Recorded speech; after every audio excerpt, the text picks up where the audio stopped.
மரியாதை ராமன் கதைகளில் அடுத்த கதை சுவை அறிந்தவர்.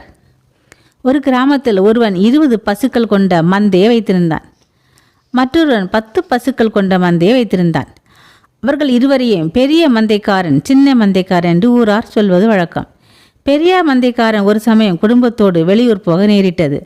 அப்பொழுது தன்னுடைய மந்தையை கவனித்துக் கொள்ளும்படி சின்ன மந்தைக்காரனிடம் சொல்லிவிட்டு சென்றான். போனவன் திரும்பி வருவதற்குள் தன்னிடமிருந்த மட்டமான 3 கன்றுகளையும் அவனுடைய மந்தைக்குள் புகவிட்டு அதற்கு பதிலாக 3 கடாரி கன்றுகளை திருட்டுத்தனமாக கொண்டு வந்து தன்னுடைய மந்தையில் சேர்த்து கொண்டான். வெளியூர் சென்றிருந்த பெரிய மந்தைக்காரன் திரும்பி வந்தான்.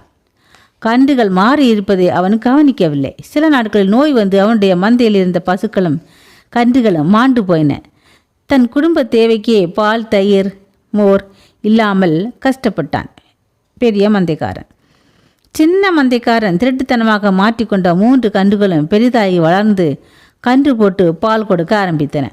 ஒரு நாள் பெரிய மந்தைக்காரன் சின்ன மந்தைக்காரனிடம் பால் வாங்கி காய்ச்சி குடிக்க நேர்ந்தது. அந்த பாலின் ருசியை கண்டதும் இந்த பாலை கறந்த பசு தன்னுடையது என்பதை உணர்ந்து கொண்டான். தான் வெளியூர் சென்றிருந்த போது சின்ன மந்தைக்காரன் தன்னுடைய கன்றுகளை திருடி வளர்த்தியிருக்கிறான். ஆகையால் அது என்னை சேர்ந்தது என்று நீதிமன்றத்தில் முறையிட்டான் என் பெரிய மந்தைக்காரன். சின்ன மந்தைக்காரனை கூட்டி வர சொல்லி விசாரித்தார் மரியாதைராமன்.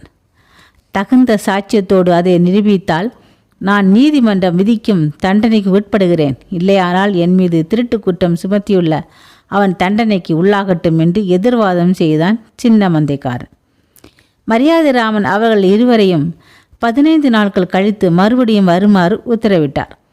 அதன்பின் ஆட்டு எரு, மாட்டு எரு, குப்பை எரு ஆகிய 3ஐயும் தனித்தனியாக கீரை பாத்தியில் போட்டு விதைத்து பயிராக்கி 3 வகை கீரைகளையும் பறித்து ஒன்றாக கலந்து சமையல் செய்யுமாறு சொல்லி அவற்றோடு பசுவின் தயிர், எருமை தயிர், ஆட்டு தயிர் 3ஐயும் ஒன்றாக கலந்து பெரிய மந்தைக்காரனுக்கும் சின்ன மந்தைக்காரனுக்கும் விருந்தளிக்கின்ற பாவனையில் இருவரையும் சாப்பிடும்படியாக ஏற்பாடு செய்தார் மரியாதைராமன்.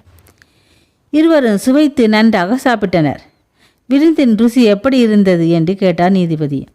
சின்ன மந்தைக்காரன் எதுவும் கூறவில்லை. மூவருவின் கீரையோடும் முப்பாலின் நட்ட உயிரும் நாவர நான் ருசி கண்டேன் என்றான் பெரிய மந்தைக்காரன். அதிலிருந்து உண்மையை உணர்ந்து கொண்ட நீதிபதி அவன் யோக்கியன் என்பதை உணர்ந்து கொண்டார்.